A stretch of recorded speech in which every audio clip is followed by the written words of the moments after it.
Hi friends, చిన్న opinion మీతో share చేసుకుంటాను. డౌట్ ఇంకెందుకు లేటు అడుగు. ప్రెసెంట్ యూట్యూబ్లో ఐబొమ్మ రవిని అరెస్ట్ చేశారు కదా, అది బాగా ట్రెండ్ అవుతుంది. మ్యాక్సిమం 99% అతను సపోర్ట్ చేస్తాను కూడా. సో అతను చేసేది ఇల్లీగల్ అయినా కూడా సామాన్య ప్రేక్షకుడికి సినిమాని ఫ్రీగా చూపిస్తున్నాడు కాబట్టి అందరికీ అది నచ్చింది కాబట్టి అతను సపోర్ట్ చేస్తున్నారు.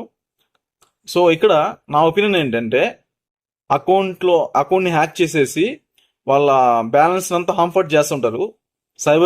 సైబర్ క్రైమ్ కింద వెళ్తుంటుంది ఇది.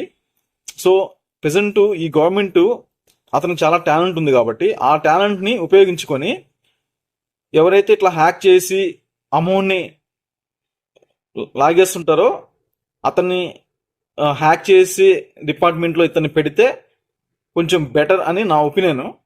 What a vision, what a thought. సబ్బాస్ బేటా. ఇంకోటి ఏంటంటే, ఐబొమ్మ రవి చేసింది కరెక్టా కాదా?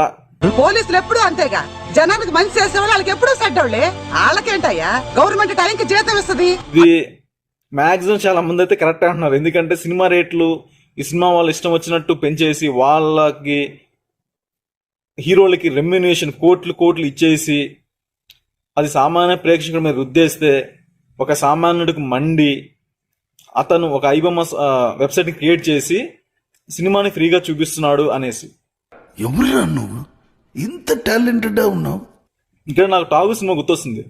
టాగు సినిమాలో చిరంజీవి గారు ఏసీఎఫ్ యాంటీ కరప్షన్ ఫోర్స్ అని ఒక వెబ్సైట్ని క్రియేట్ చేసి లంచం తీసుకునే ప్రభుత్వ ఉద్యోగుల మీద ఏకిపారేస్తుంటాడు. అంటే ఆ ఏసీఎఫ్ లీడర్ ఠాగూర్ని నేను. అది సినిమా చాలా హిట్ అయింది ఆ టైంలో కూడా. అట్లాగే ఇతనికి కోపం వచ్చేసి ఒక ఐబొమ్మని క్రియేట్ చేసి చేశాడేమో అని నాకు అనిపిస్తుంది. సో ఇక్కడ అతనికి చాలా టాలెంట్ ఉంది.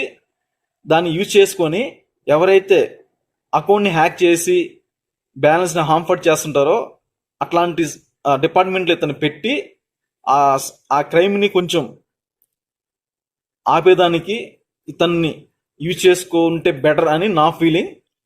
మీరు ఏమంటారో కామెంట్ చేయండి ఫ్రెండ్స్. ప్రజలకు మీరేం చెప్పదలుచుకున్నారు సార్? ప్రభుత్వంతో పని చేయించుకోవడం మన హక్కు.